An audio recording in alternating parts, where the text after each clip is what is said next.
एक बार की बात है, एक आदमी किसी काम से कहीं जा रहा था। तभी उसके रास्ते में एक रेगिस्तान पड़ जाता है। वो सोचता है, ये कितनी बेकार जगह है। पता नहीं ऊपर वाले ने ये रेगिस्तान बनाया ही क्यों। दूर दूर तक पानी और हरियाली का तो नामो निशान नहीं है। जैसे जैसे वह रेगिस्तान के गर्म रेत में आगे बढ़ रहा था, उसका गुस्सा बढ़ता जा रहा था।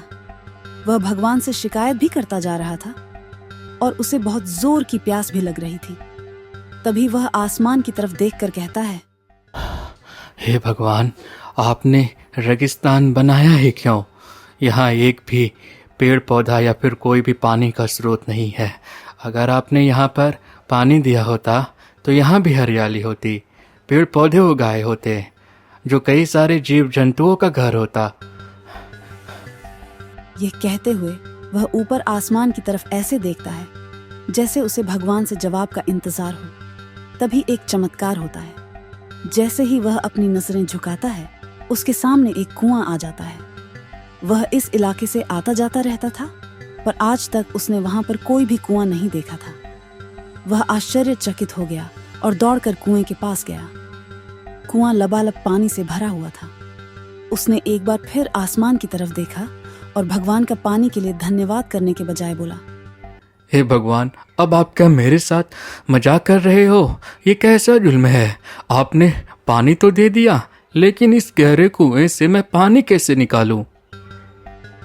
उसके ऐसा कहते ही फिर से एक चमत्कार होता है और उस कुएं के बगल में एक रस्सी और बाल्टी आ जाती है। एक बार फिर उसे अपनी आंखों पर यकीन नहीं हुआ।